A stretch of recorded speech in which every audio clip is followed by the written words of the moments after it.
This is your fourth and final study? On general administration, yes. General administration. Okay, so this is the general. You've done how many reports overall? So over 6 studied areas. We've done 6 study areas. And you've been doing this a good 2 years now, right? Yeah, coming on 2 years. All right, what does the fourth and final study on general administration say?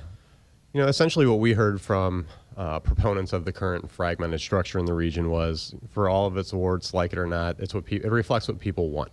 And data shows that's not really the case. Oh, all right. When you look at voting turnout in municipal elections around our region, you have about 1 out of every 10 people, and that's voter eligible age, you know, 18 and above, right, voting in municipal elections, so about 10%. Okay.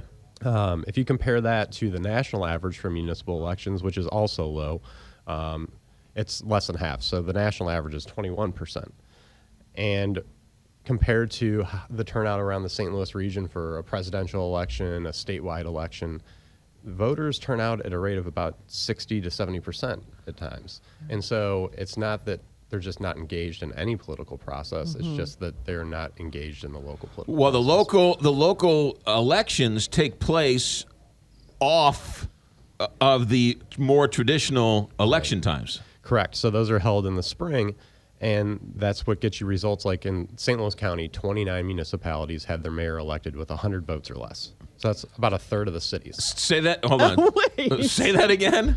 29 of the mayors, so there's 90 municipalities, 29 municipalities elected their mayors with 100 votes or less. 29 mayors are calling themselves mayors where they received less than 100 votes. Yes. Wow. Oh, my God. So it shows you how small their towns are, but also shows you how little people are out voting. Right. Right. And one of the suggestions we had, and what's seen success in other areas, is moving those municipal elections to a November election. Right. It's shown to lead to a double-digit increase in voter turnout, and it also saves money. Baltimore is doing this. The Maryland legislature passed something that will move Baltimore's elections to November, and it saved them $3.7 million. Wow. Wow. Anything else in this Better Together study that's caught your eye? You know, really, we're just looking at why there's such a high level of disengagement. We've seen that, you know, in a county, we've been on here to talk about courts before. Right. With 450,000 municipal warrants outstanding at one time, that we have some of the municipalities with the most warrants having polling locations in the same building as their police station, which isn't really something that says, hey, come vote here.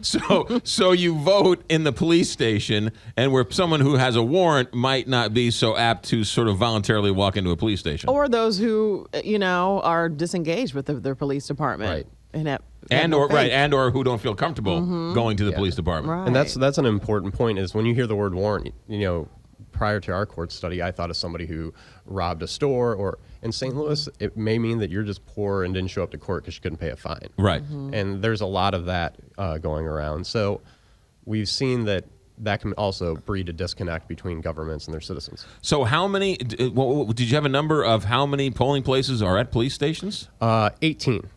18 around the region. 18 around the region. Are they concentrated in North County that you would expect, or are they throughout? A lot of them are, but there's others in other parts of the region. But those 18 municipalities account for about a third of the 450,000 warrants, too. It almost seems like, you've been on the show numerous times talking about each one of these studies. It almost seems like it wasn't purposely set up this way. It just sort of happened naturally. Right.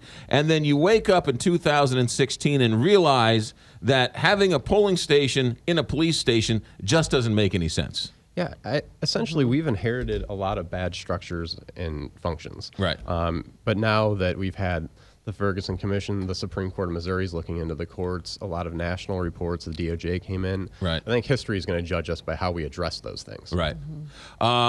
So this is it. This is the final study? We're going to do a final wrap-up report that really discusses how interconnected all of our studies are. Right. Because that's one of the things that has been revealed is economic development is tied to criminal justice, is tied to public health. And so we're going to really dig into those and offer some best practices and suggestions moving forward. And then what happens with all of these reports? Are they just sort of falling on deaf ears? Are elected officials coming to you and asking you questions? Are people challenging you? What next? Yeah, we get requests from legislators, from local officials for information all the time. It's all available at bettertogetherstl.com. But also you're seeing things like Gene McNary and Cole McNary wrote an op-ed about a boroughs plan. You're seeing people talking about city reentry.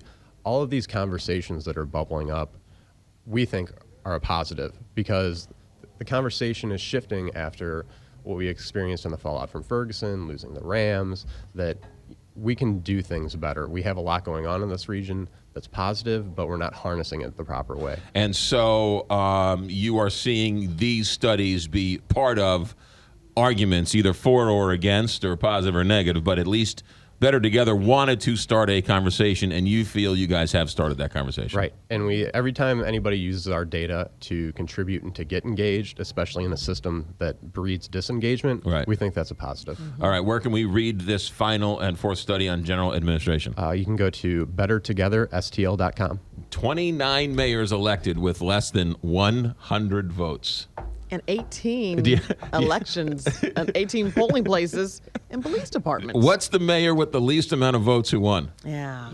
I'm not sure of the exact city, but everybody's favorite story is the city of Champ, which only has 13 residents in it in the first place. Oh my God. 757 KTR.